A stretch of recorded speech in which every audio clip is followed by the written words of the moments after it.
package natin. Our next project. Tada! Napakabilis ng kanyang pagdating. This is cheaper than the price in SM department store. But considering of course the delivery fee or yung shipping fee natin, of course, mas mataas yung binayad natin dito, diba? Kumpara sa kung bumili ka na lang sa SM department store. This is sold by a store in Lazada called Hobbyist for 288 pesos. And this is called the Pink Flower Lady Oil Painting. Let's now open this. Open natin siya. Medyo nakakatakot lang siya yung open kasi baka magupit ko yung mismong canvas.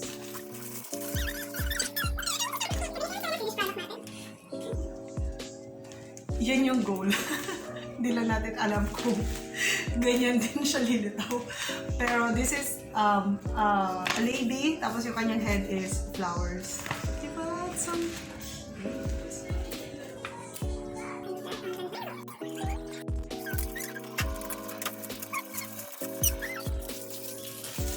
This is the canvas.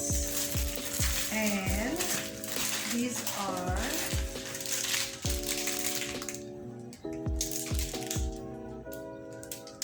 wala siyang number. Oh my goodness. Hindi. Naka-sticker yung mga numbers. So, ito yung paint.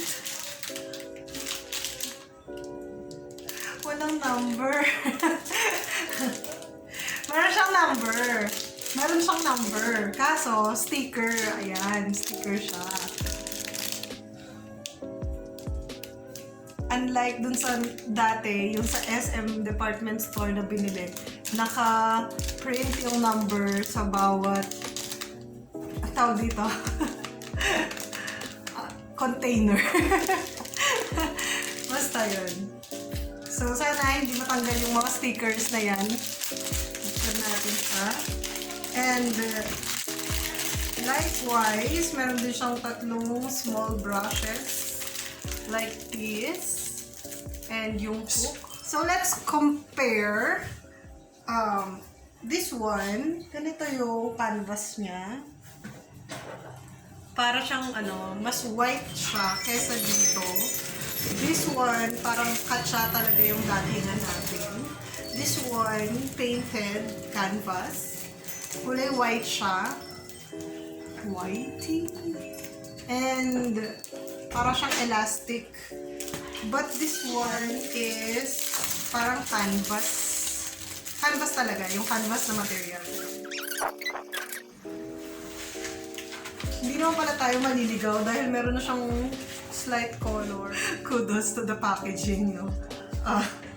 This is well packaged kasi nga, oo nga naman yun. Para hindi siya malukot talaga sa delivery niya. Anyway, galing. Naisip nila yun. Ayan. It's like this. This is 40 by 50, kaya mas malaki siya kaysa dun sa dati natin. This is 30 by 40. This is 40 by 50. Ayan, mas malaki siya. Mas malapad siya. And meron siyang, unlike this one, puro siya white nung una natin siya nakita, nung hindi pa siya nasisimulan. This one is printed with like very very pale color. Hindi ko alam kung mag-a-appear ito sa ating camera, but close up natin. Ayan. Kita ba? Maraming salamat po sa pagmamalasakit natin sa mga tulad namin.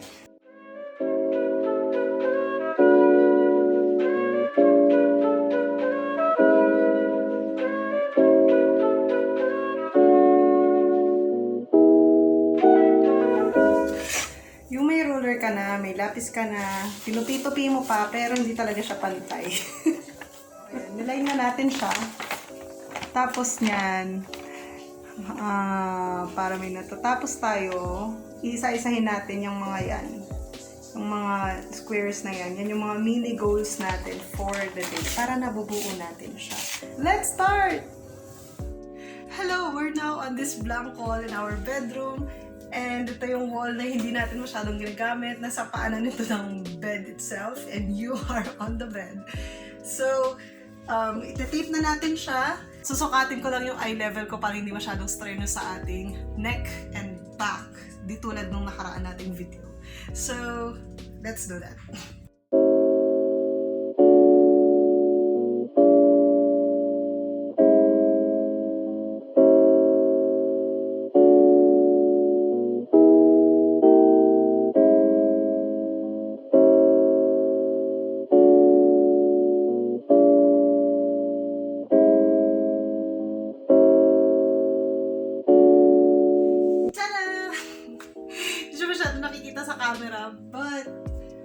siya. Ang fear ko lang dito, baka tumagos yung paint sa wall. Wag naman. It's a Saturday today, so baka simulan ko din naman siya ngayon. Ganda-ganda niya kasi, di ba? Tapos kapag nagawa mo to, parang feel mo, pro. Sabi nga ng commercial dito, I feel like a pro. So, simulan na natin siya habang hinihintay natin yung ating lunch. And audiobook to listen to, we will now start our ACMC Readathon in March. So, sisimulan na natin yung Cemetery Boys by Aiden Thomas dahil The Graveyard became so special to me since I read The Everlasting Nora. Tapos it was followed by Ghost Squad by Claribel A. Ortega, which are both set in a graveyard. So, siguro itutuloy-tuloy natin yung ating adventures in a graveyard with Cemetery Boys.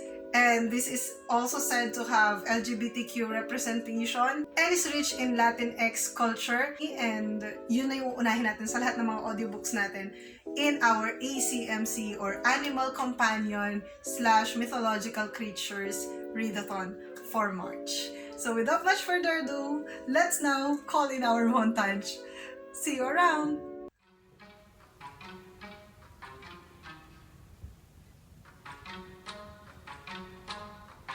Macmillan Audio presents Cemetery Boys by Aiden Thomas. Read for you by Avi Roque.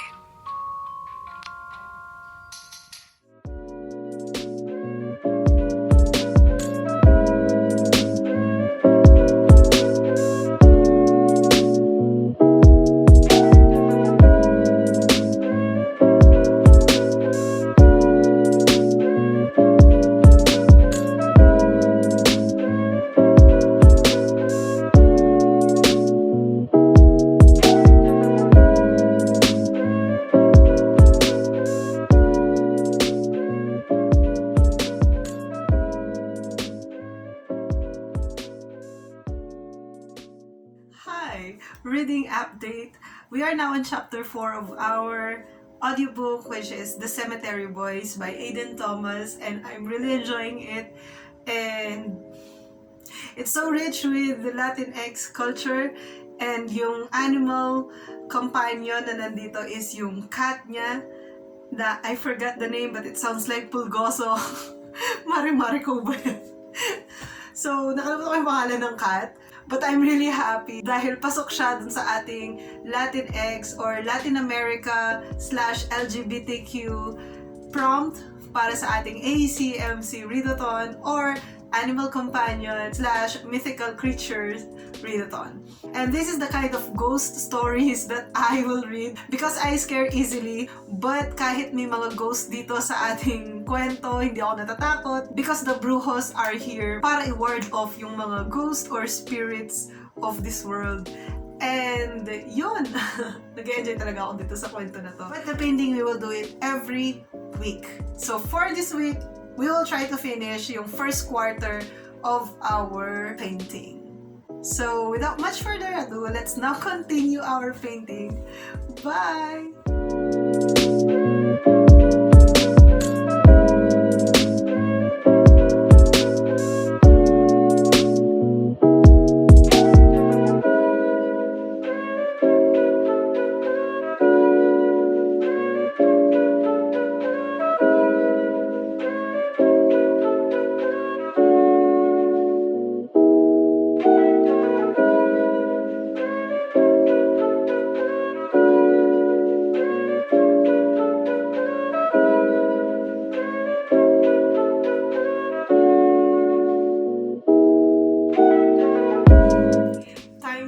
It's 11:25 p.m. We started at 8 o'clock, around 8 o'clock, 8, 9, 10, 11. 3 hours! 3 hours na tayo nakatayo. Nakakamiss naman tumayo ng 3 hours. Anyway, painting update, ayan. Natapos na natin yung first quarter natin. Next week, ito namang side na to. So, para matapos na yung first half. So, that's that for this week. For the painting, I will stop here kasi nanginginig na yung kamay ko. Mas mahirap siyang gawin. Actually, hindi pa talaga siya first quarter. Meron pang dalawang lane. Itong dalawang to. Ayan. Hindi ko pa siya tapos. So, dapat hanggang dito siya. Pero, my hands are aching. And I've been standing for 3 hours na dahil bawal umupo. So, yun.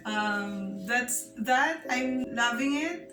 So far, nakakatuwa yung mga shading. Wala talaga kasi akong sense of shading, ganyan. And we're also loving our story. We are now in chapter 14 of our audiobook, The Cemetery Boys by Aiden Thomas.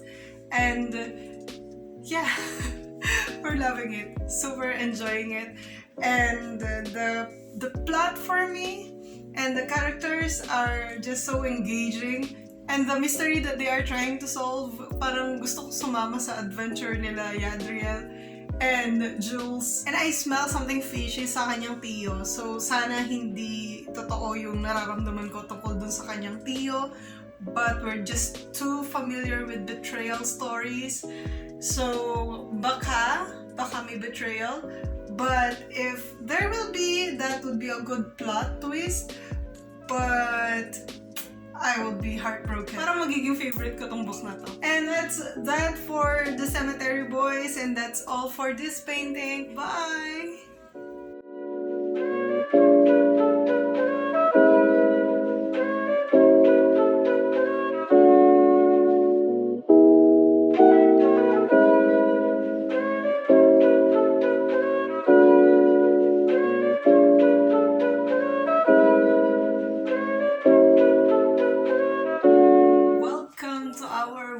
Wrap-up of our painting. At nakatapos na nga tayo ng isang quarter ng ating painting. So, ayan, quarter siya.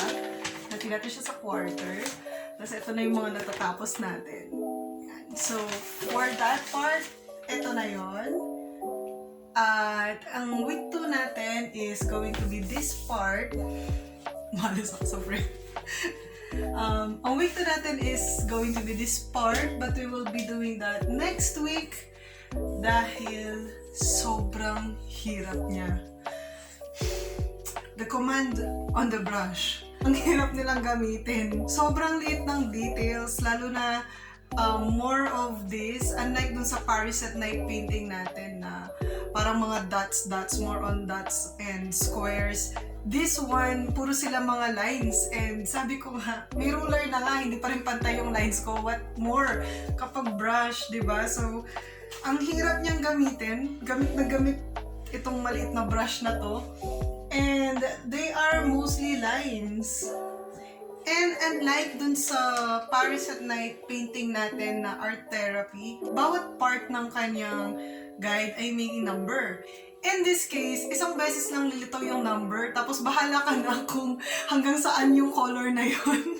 So, hirap na hirap tayo, my friend. Kaya this took a lot of time on that matter. But, the good thing is, natapos natin yung ating audiobook na The Cemetery Boys by Aiden Thomas. So, we'll go to our overall thoughts of The Cemetery Boys by Aiden Thomas. For all the people who do not know kung anong story ng Cemetery Boys, we follow here the story of Yadriel. And Yadriel is a Latinx or Latin American by heritage. And they live in the cemetery. Their family is a family of brujex, or a secret society of brujo and brujas. Brujo in their family is somebody who has this power to release the spirits of the dead and let them cross over to the next life or to the afterlife. And the brujas, which is exclusively for female members of the family or that community, are healers. However, healing requires animal blood sacrifice. That's our premise, and now we will meet our characters. The characters in here are one of the things that I enjoyed most following in this story. One is Yadriel. Gusto ko si Yadriel kasi yung struggles niya sa buhay is like being an outcast, and at his early age na napaka tumultuous Napakahirap ng buhay ng isang teenager, di ba? Yung mga hormones mo, lahat yan naghuhumindik sa loob mo. But Yadriel is sailing through. He's a victim of bullying in school because he is a trans boy. And there were a lot of misgender on his life. Hindi lang sa kanyang school, hindi lang sa kanyang community, but most importantly sa kanyang family. Next character that I like is Maritza. Maritza? Sa Z.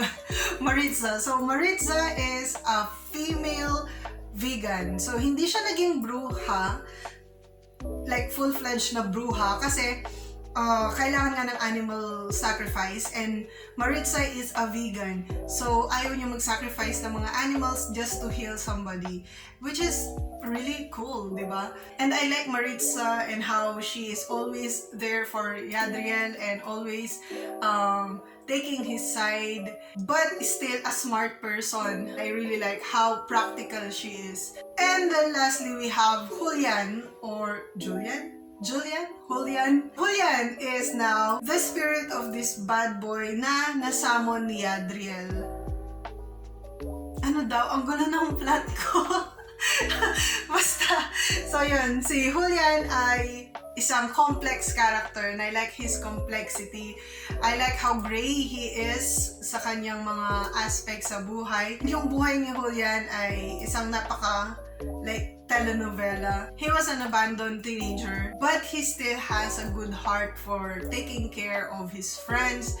He takes care of his friends. He treats them as family, which is the most touching part of this story. How family is portrayed in the story, that it is not just by blood, it is also by experience and by the people who really care about you, and those also can become family. Yun. Julian's character is so complex and I really like how smart he is and how witty he is and how free-spirited Julian is. And the family dynamics of Yadriel, nakakatuwa yung family dynamics nila kasi naiintindihan mo talaga na nasa-separate mo yung one family member from the other kasi bawat family member nila meron silang characteristic na unique sa kanila. So we get to know their characters. This is one of the books na napaka-strong and vivid ng kanyang mga side characters na they also have their own lives. Second thing that I like about this book is how it portrayed and illustrated the coming out and acceptance and how they discussed the LGBTQ experience of the character. And it feels a lot more organic. Yung mga side characters nila, it feels a lot more organic kasi they are not like outright accepting it. They are not also outright rejecting the LGBTQ aspect of Yadriel. But they are trying to move around dun sa concept na yon. Yun yung nakikita ko na parang reflection of the society dito sa book na to of the LGBTQ community na some people outrightly accept it and instantly reject it, but there are people that are good by heart but are trying to navigate their feelings. In the process, mas gugustuhin nila na i-ignore na lang yun. But again, when you ignore something, you are as guilty as rejecting it, or you are as guilty of the crime that is being done. So just choose your side. Alright. I have some issues about the book. Hindi naman siya perfect book. Yes, it made you feel all the feels, but again, bilang isang plot-driven reader like me, medyo predictable na yung plot niya. Hindi na siya sobrang unique. First time ko palang makita yung character na to, I already have this feeling na, siguro ito yung magiging kontrabida in the end or magiging villain in the end. So, plot-wise, it's not really original, but the point, I guess, of this book is to show us yung life ng mga character and how we could also be as encompassing as the characters are, and to show also the development of the characters from rejecting the thought to slowly accepting changes around them. So yun yung pinaka point siguro nito the characters and not the plot. Lastly, I also appreciate, so much appreciate the rich cultural representation of this book. Marami akong natutunan. From this book, I learned about the Brujex community, the Brujas, the Brujos, the Latinx American, Dia de Muertos, and so marami tayong natutunan about that na naririnig na rin natin from Coco and other Latinx like Puerto Rican, Cuban, and some Colombian comments on how they address their drug issue. Napaka-rich ng kanyang cultural representation. It screams Latinx and I really admire it for being authentic and for being accurate, maybe.